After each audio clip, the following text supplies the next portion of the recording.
Good morning. Good afternoon. What time is it there? It's 7 p.m. Okay. and the weather is really difficult. My coffee. I haven't switched to beer yet. It's too early. I hope that the day that you will be here, the weather will be better because today is very hot. Yeah, same here. Yes. Okay, I'm going to start. So, Okay. yes, it's Tony Gonzalez from Made in Metal talking to Jeff Kollman. You know that Jeff is involved in a lot of different ensembles, groups, band projects. So, Jeff, this is my first question. You are involved in many different projects, but how many of them are active in this moment?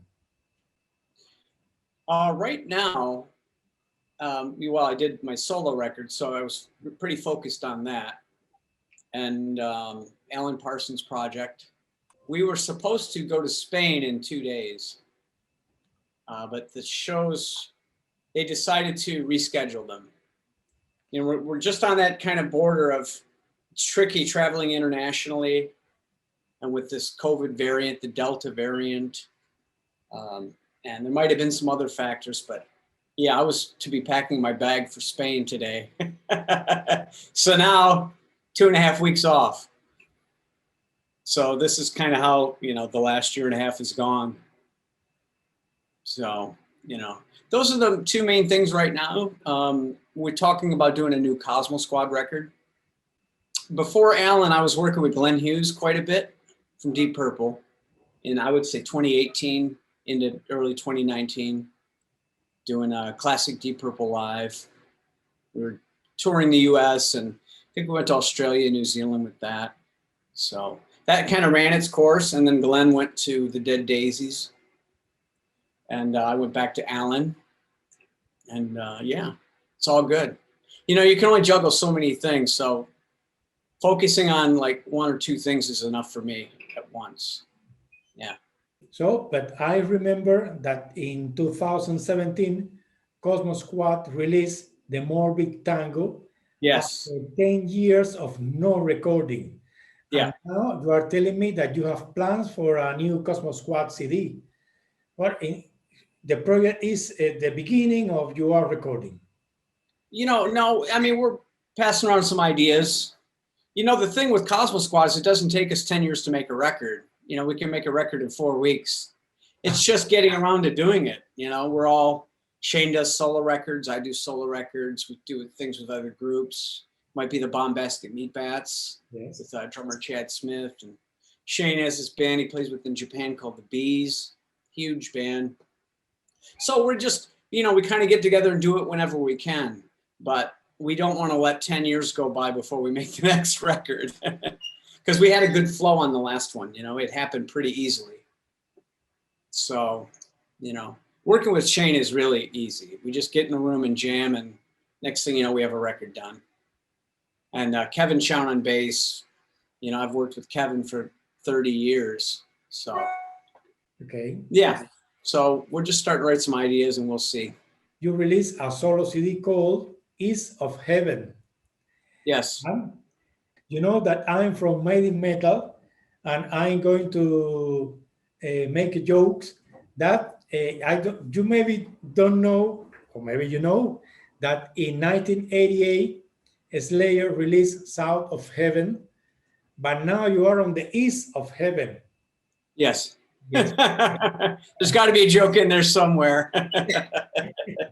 Yes. I wouldn't call this satanic as Slayer. Pretty mild, comparatively speaking. Yes. What are the difference between South and East? Heaven is heaven everywhere. Heaven is heaven everywhere. Yes. Yes. It was a play on words. Me and my family left California and moved east to the Midwest. We still have the house in California, but like so many people in the Los Angeles area in California, they all, they came west to find a dream, right? It could be the music business, movie business, whatever it is, the beach, the weather. And over the last year with the lockdown and the way the California, you know, the state politics has been run, they're kind of running it into the ground, really, and making all the wrong decisions. That's why they're trying to get rid of Gavin Newsom. And I don't want to get political because I'm not really political. But East of Heaven kind of came about thinking of migrating east of California, meaning east of, you know, the land of the dreams and all that sort of thing. You know, I haven't given up on the state, but I didn't feel like it was so safe for my family there anymore. You know, they're letting inmates out of prison because they're worried they're going to catch COVID and so on and so forth. You know, misdemeanors for breaking and entering. And the first track with drums called The Mass Exodus kind of portrays that, you know, without lyrics. You know, everybody, it's a mass exodus leaving California. So that's kind of the long answer. Yeah. So after listening to you in Cosmosquad, I thought that East of Heaven will be a CD with a lot of shreddings, complicated rhythms. And yes, we have, but we have simplicity too. Yeah. And I would like to ask you, so when you write these songs, sorry. Did you write the song for this CD or you recorded songs that you wrote in different times? No, it was songs for the CD. Yeah. I think there's one song on there that was from 2016 called So Long Ago. And I just thought it was a nice fit in the flow of the whole thing. You know, this record's definitely more layers and textures. You know, Cosmosquad, we always kind of push the envelope with showing off technique and, you know, more is more, more is better, you know. And so I kind of turn on a certain side of my personality with that. And writing with Shane, you know, he pushes me to, you know, into more odd time signatures and, you know, metric modulation with drum parts. And so it goes where it goes. But my solo material has always been a little more melody is king. Not that that's not the way with Cosmosquad, but, you know, it's just a different thing. And I think it reflects the lockdown and, you know, people dealing psychologically with the way they feel during the pandemic and being locked down. Certainly in Los Angeles, for me, it just felt like, you know, we had the chains on. I remember walking my dog in the neighborhood and a cop coming by me and beeping his horn at me as if to say, you got to be in by 10 p.m. We're in a lockdown. And I thought, you know, fuck you. I'm in this nice quiet neighborhood walking my dog. You can fucking arrest me. You know? So once I got out of LA, it just felt like normalcy. You know? Yes, but for example, in your personal case, that is something that to me is interesting. In your personal case, for example, now when we finish the interview, if you have an idea, you write a song, or you are more centered or focused, and you say, I'm going to make a CD, you write all the songs and record. You know, I'm not that organized, meaning I'm always writing, but it takes a while to realize that you're making a CD. Maybe another guitar player like Joe Satriani can go, okay, I'm going to start a CD. This is the first song idea. And he probably has a schedule and a time frame when he wants to be done. And certainly that is how we did the Cosmosquad record. But for this solo record, I just started writing. And then I think once I realized I was 6 or 7 songs into it, I realized I was making a record. And so it's kind of this journey. And then you go, okay, wait, there seems to be a kind of a cohesive theme to it. And then you start adding songs to it that complement the flow. And that's kind of how that worked out. Yeah. I would say I worked on it from March of 2020. It was probably done by August. You know, and I moved in between there. So I'm like literally packing boxes and going in and playing a guitar track, helping, you know, label boxes with the family. And crazy. And then I mixed the record once I moved and set up a new studio. And so that's kind of how that went. But, you know, I'll just wake up and write something. Like the song, let's see, what's it called here?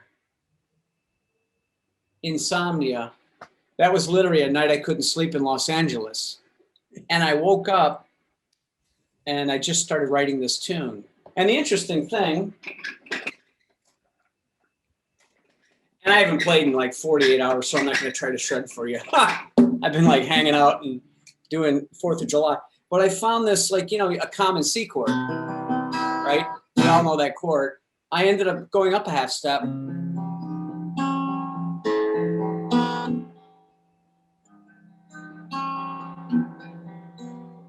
And then that just takes you somewhere, you know?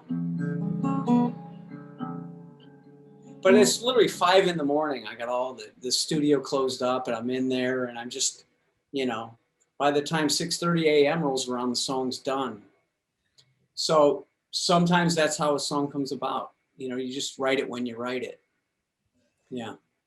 Yes. So Insomnia catch my attention. To me, it's one of my favorite songs.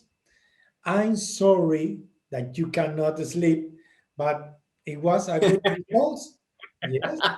But in my case, I'm always sleeping, and while dreaming, I have fantastic ideas that I always forget when I wake up.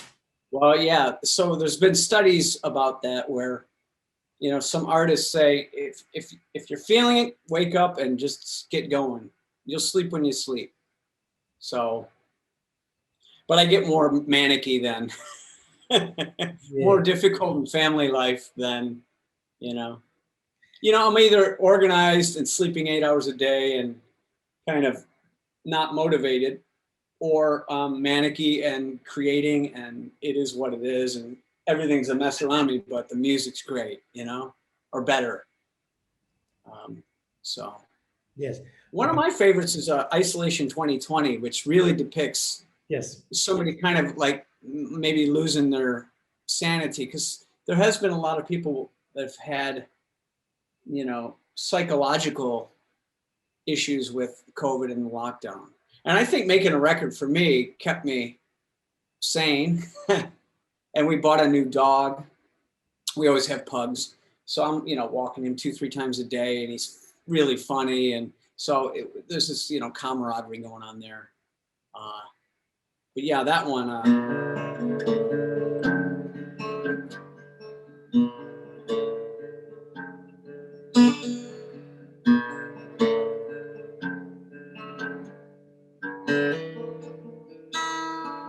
And then changes.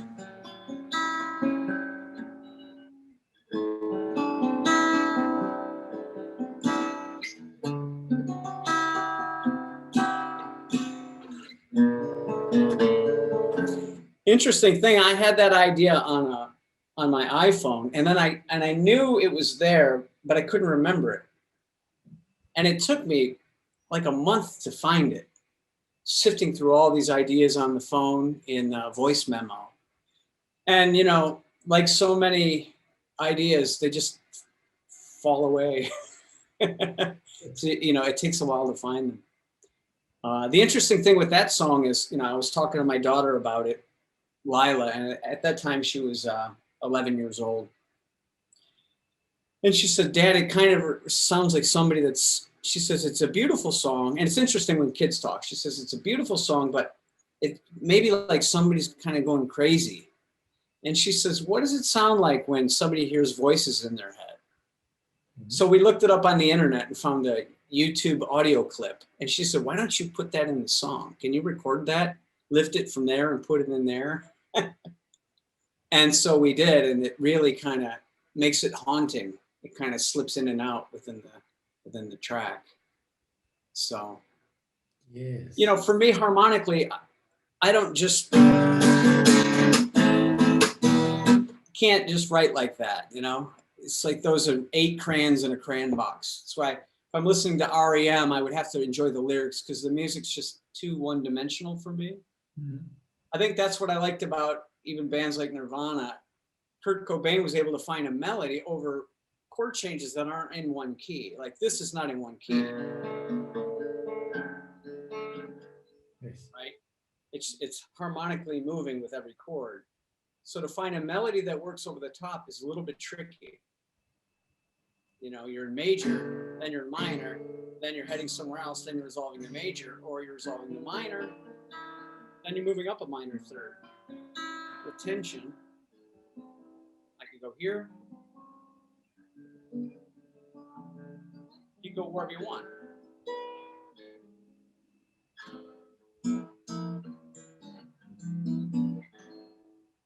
So it's just it's a process. You know, when I write, it's easy to get away from, let's say we're writing something in E minor, and then we go to the 5 chord, back to E, I'll just, whatever, A, C, B, maybe we'll go to B flat.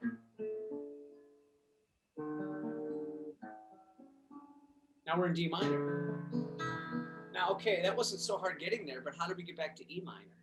So there's always a process of, you know, it's easy to get away from the house and get lost. How do you get back home where it makes sense? So that's kind of a thing I always have in my writing. You know, it always takes you on a journey on some sort of harmonic turn. And then you get back to the home base. That was cool how we got there, you know? Yes. So, yeah. Yes, but now that I see you playing the guitar and explain to me this special moment, I cannot conceive, I cannot understand how can you write Superstring Theory, a very simple song. Right. So in that song, I really had to show great restraint, you know, not to create a bridge that took it somewhere else and then went somewhere else. I thought I'm going to keep this very simple, you know, really simple. It's, you know, right. And then E. And later I get into some, you know, some other chords, but really simple. So.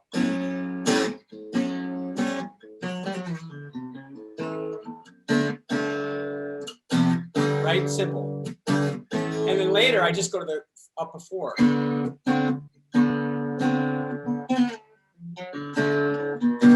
know, I was kind of thinking it feels like it's getting into summertime. I just wanted to simple rock song.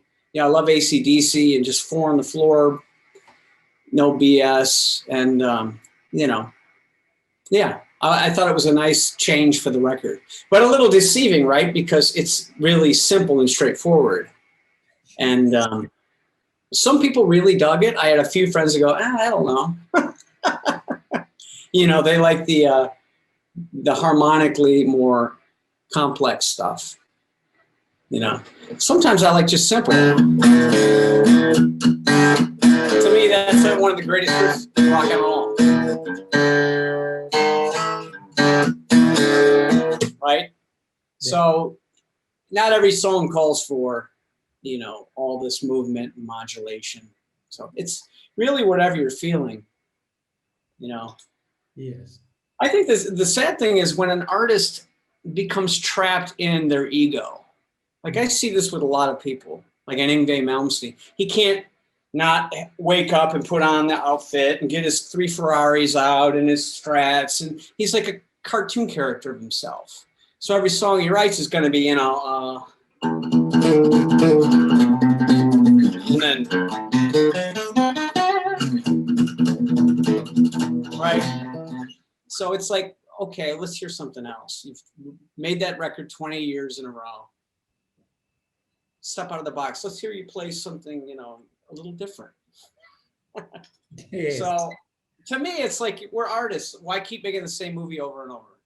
You know? You told me that you moved in the middle of the lockdown.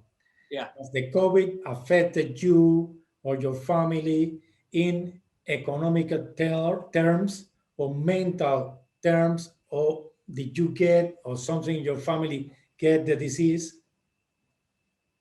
You know what? My wife got really sick. I was in Japan touring. 2019 going into 2020, before we knew of the COVID. But people started getting sick around New Year and this sort of thing. And being in Japan and being around a lot of the Chinese visitors in Japan, she was visiting some of the temples in Kyoto and she got really sick, lost her sense of taste and smell and all that. So that happened. And my daughter got sick too, but she was fine, blew it right out. Kids are not an issue with COVID. Yes. You know, that's why it's ridiculous to make them get the shot, because it's just been rushed too fast and we don't know. You know, they did the research and, you know, pushed it 9 months. They've never had any shot happen that fast. So it's a little scary. It's a little crazy to be talking children into getting the shot. But to answer your question, you know, my wife, she's the brains of the family, and she, you know, went to Purdue, and I mean, I just barely graduated high school and straight into rock and roll. So she's smart with what's best for our children, and, you know, finding the right education has always been priority for her. And in Los Angeles and some of the big cities, I'll just say Los Angeles in particular, you know, the schools, like high school, they're so overcrowded, underfunded. They don't have the arts like they should, you know, and my rich friends just send their kids to private school, but that's not really a solution either. Because, you know, rich kids have entitlement, and who the hell wants to pay 30 grand a kid to send them to a private school when we're going to be paying for the college in 3-4 years? So she grew up in the Midwest, and she said, you know what, let's get out of California. We'll keep the house. You go back and forth, do whatever you do. And we'll find a great school for the kids. And that's what we did. So it wasn't as much about being economically, you know, depleted with our money. It was more about, right now is a good time to make a change for the education for our kids. So it was actually a great move. And I have that house there. I have it rented. It's paying for both places. It's great, you know. I'm thinking about buying another house in Florida. So, you know, we made it work. But, you know, the education for your children is what's more important than that, you know. Coming back to Alan Parsons Project, when you are playing with Alan Parsons, do you need to play the songs exactly as they were written, or you have the freedom to, in some moments, play your guitar as you wish?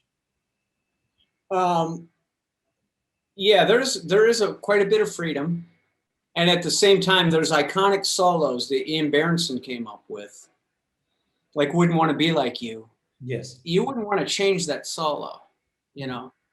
It's like Pink Floyd, if you played Another Brick in the Wall. Yes.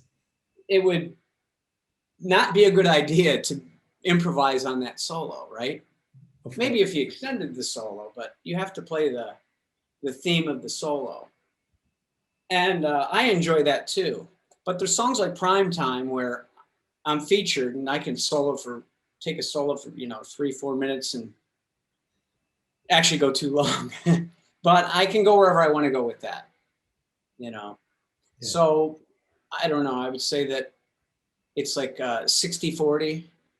60% of the solos are iconic. It'd be like playing Rosanna by Toto. You want to play the solo the way it is, pretty much, you know. And Ian Berenson is really, truly one of the unsung heroes of guitar. You know, I don't know. His name doesn't even come up when people talk about underrated. You know, and that's such a boring conversation. Who's rated, who's not? Rory Gallagher, Slash, like they all get their praise. You know, is Gary Moore underrated? I don't think so. Is he great? He's one of the greatest ever. But, you know, nobody says Ian Berenson. And you can sing his solos all day long. You know, it's like Elliot Easton from the Cars. Those solos are iconic. And, but it's really a pleasure playing with Alan. I like, you know, singing a bit and harmonizing and harmonically, there's depth in those tunes, you know, so you can get inside the harmony of the songs. No, and I haven't played Spain in a long time, so Yes, Yeah. that will be my next question. Have you been to Spain before? Yeah, let me think of when I played there. I think I might have just done some guitar seminars, like Barcelona, Madrid, Valencia. I'll tell you, it's been a long life. I can't remember. I played Austin City Limits last year, and I didn't even realize it. My neighbor goes, "Yeah, you played Austin City Limits with Alan Parsons." I said, "No, I didn't. I would remember that." And he goes, "Yeah, that's you." And he shows me a photo of the show. I'm like, "Yep, that's me." Yes. Okay, Jeff, this was basically the interview. Do you want to say something else to the Spanish audience, apart that you don't remember when you were here? I remember my time in Valencia and Barcelona. I mean, it's such a beautiful country, and and I'm a huge fan of the flamenco artists. You know, Vicente Amigo, and Paco, and I remember coming there and hitting some cool nightclubs where they're playing the traditional flamenco guitar, and I have the utmost respect for those musicians. I can't even touch what they do and would never even try. And but I look forward to getting over to Spain, fingers crossed, and we'll get there soon enough with Alan. I'm gonna really push him to make sure he keeps it on the schedule. So that's what I have to say. Yes, Jeff, thank you very much for this interview. Thank you very much for your time. And I hope to see you here if you finally comes. Yes, it will happen. Thank you, Antonio. Yes. So bye-bye. Enjoy your coffee. Enjoy your day. Okay, you too. Stay cool. Stay inspired. Bye-bye. Bye-bye.